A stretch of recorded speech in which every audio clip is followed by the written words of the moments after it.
मुखिया अखिलेश यादव अगर उपचुनाव में उसके लड़के को टिकट नहीं देते और पूरा बहुजन समाज पार्टी समर्थन नहीं करता और समाज एकजुट होकर उसके साथ नहीं जाता तो आज कुछ भी नहीं था। वो जो उठा जो है वो अखिलेश यादव का देन है। बेशक बाद में वो चला गया बीजेपी में, बीजेपी के जाके गोद में बैठ गया।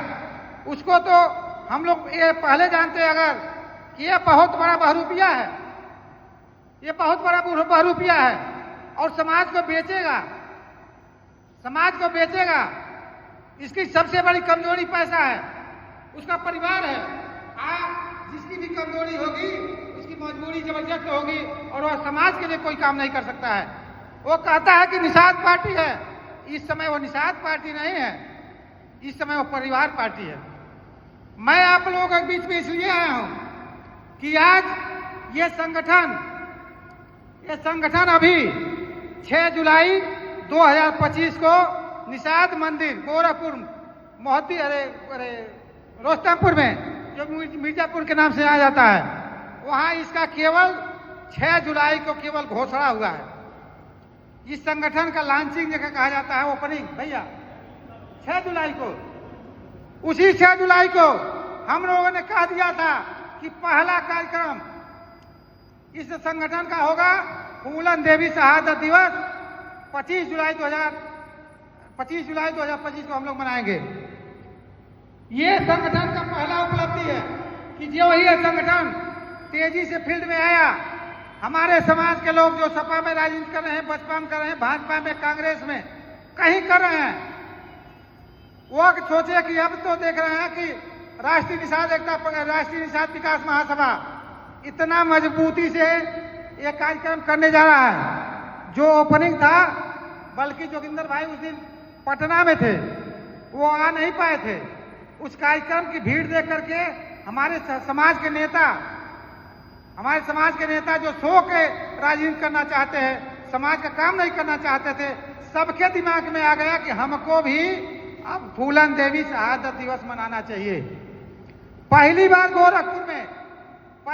गोरखपुर में पता कर लीजिए 25 जुलाई 2025 को इतना भारी पैमाने पर फूलन देवी का शहादत दिवस मनाया गया, इसके पहले कभी नहीं मनाया जाता था। ये इस संगठन का पहली उपलब्धि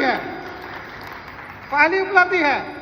दूसरा उपलब्धि उसी शहादत दिवस में हम लोगों ने कहा दिया था कि हम लोग पहले से प्लान था कि हम लोग बंगलौर वाले बुला रहे थे, टाइम भी फिक्स हो गया था कि 10 तारीख को बंगलौर में कार्यक्रम होगा।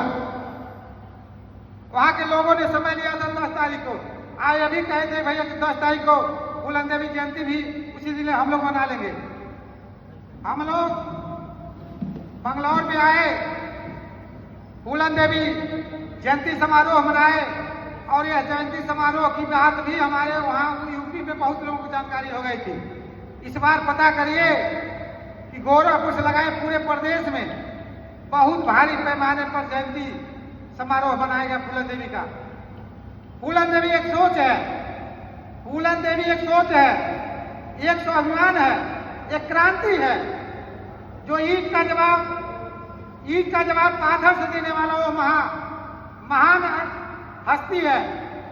हम अपने महापुरुषों को, हम अपने लोगों को सम्मान नहीं करेंगे तो कौन करेगा? आप बताइए, कोई और करने वाला है? बोलिए भैया।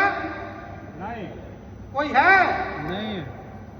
आप लोग इस बात को दिमाग से हटा दीजिए कि राष्ट्रीय निषाद विकास महासभा जो आपके बीच में आया है, अगर भाई कोई जानना चाहता है कि इसकी उपलब्धि क्या है तो बंगलौर तो नहीं जा पाए, हैदराबाद नहीं जा पाए। यहाँ तो मान लीजिए क्रीम पर्सन लोग, बहुत लोग नहीं जान रहे थे कि ये कार्यक्रम जैसे पहले से निर्धारित होता तो शायद ये फील्ड भरा होता।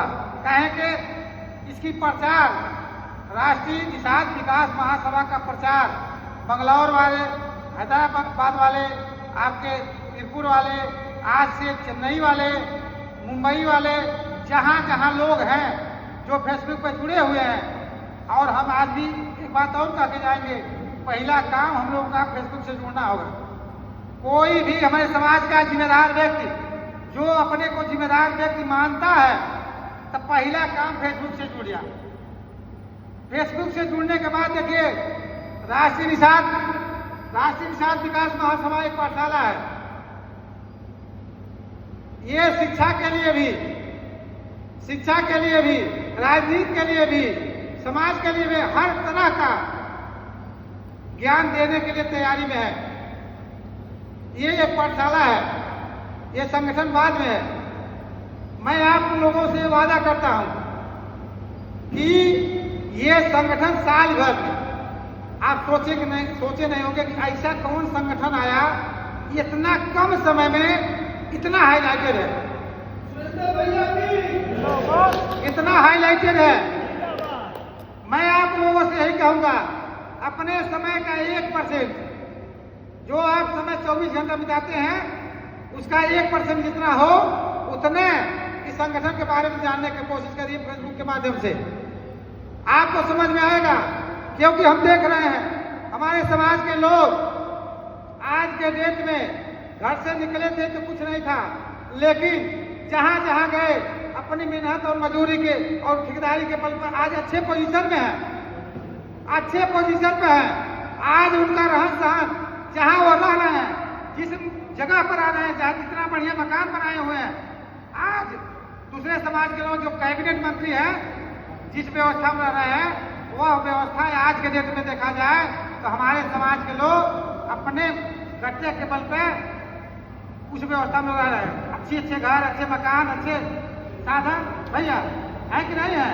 लेकिन अगर जरूरत है तो सम्मान से, स्वाभिमान से समाज का काम करने की। हम लोग भी जब तक सत्ता में भागीदार नहीं होंगे, हम लोग ऐसे चलते रहेंगे। अभी देखिए जो इस संगठन का मेन उद्देश्य था, निषाद समाज की समस्त उपजातियों को SC का आरक्षण सुविधा हेतु संघर्ष करना। आप बताइए मांगने से क्या मिलता है? मांगने से भीख मिलता है और छीनने से अधिकार। बाबा साहब डॉक्टर BR अम्बेडकर ने कहा था कि अधिकार मांगे नहीं जाते, अधिकार छीने जाते हैं। और छीने हुए अधिकार अत्याचारियों से बिना प्रार्थना करने से नहीं मिल सकते हैं। वो तो कठिन संघर्ष और अपने लोगों के मेहनत से भी प्राप्त हो सकते हैं। ये संगठन चाहे कोई पार्टी सत्ता में हो, चाहे सत्ता से बाहर हो, जो हम लोग 6 महीने बाद इस संगठन के झंडा तले एक बहुत बड़ा कार्यक्रम करेंगे। और जो यहाँ सत्ता में बैठे हुए लोग हैं और अपने समाज के जो लोग उस पार्टी में संवैधानिक पदों पर बैठे हैं, चाहे वो विधायक हो, सांसद हो, चाहे वो कैबिनेट मंत्री हो, चाहे राज्यसभा हो, ये लोग केवल फोटो हैं। उन दलों में केवल एक फोटो है। इनसे समाज का कोई भला होने वाला है या नहीं है? क्यों नहीं होगा? क्योंकि इनके साथ संगठन नहीं है। ये लोग समाज के बीच में नहीं रहना चाहते, समाज का नेता नहीं बनना चाहते हैं, ये दलों के नेता बनना चाहते हैं। मैं आप लोगों से बता देना चाहता हूं, जैसे जैसे संगठन मजबूत होगा, जैसे जैसे इस संगठन से लोग जुड़ेंगे, यही जो लोग हमारे हक अधिकार को लेकर बैठे हुए हैं, ये लोग हमारे दरवाजे तक हमारा आरक्षण न पहुंचा दे तो हम लोग राजनीति छोड़ देंगे। इसलिए साथियों, अगर आप लोगों को मेरी बात समझ में आ रही हो तो जहां भी रहिए ये चर्चा करिए। एकता में बल होता है। संगठन का काम है समाज के लोगों को संगठित करके संघर्ष करना। ये संगठन का मेन उद्देश्य है। कहने के लिए हम लोग सामाजिक विकास, सामाजिक उत्थान, समाज के दबे कुचले लोगों के लिए काम कर ही रहे हैं, लेकिन मेन उद्देश्य है समाज को संगठित करना। जब तक हम समाज को संगठित नहीं करेंगे, समाज एकजुट नहीं होगा। मान लीजिए ये प्रकृति चाहता है, इसको आप लोग गंभीरता से लीजिएगा और कुछ और भी समझ लीजिएगा कि हम लोग अभी 4 महीना पहले 100 किलोमीटर गाड़ी का सवारी नहीं कर पाते थे। गाड़ी में बैठ के 100 किलोमीटर नहीं जा पाते थे। पता चलता था गैस बढ़ने लगा, कुछ और होने लगा।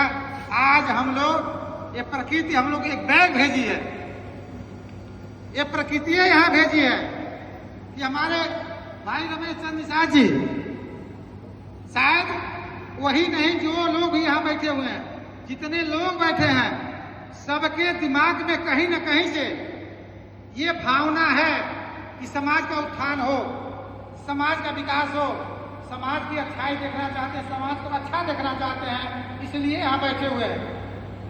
न कर पाना वो अलग बात है, लेकिन सोच है सबकी है कि नहीं?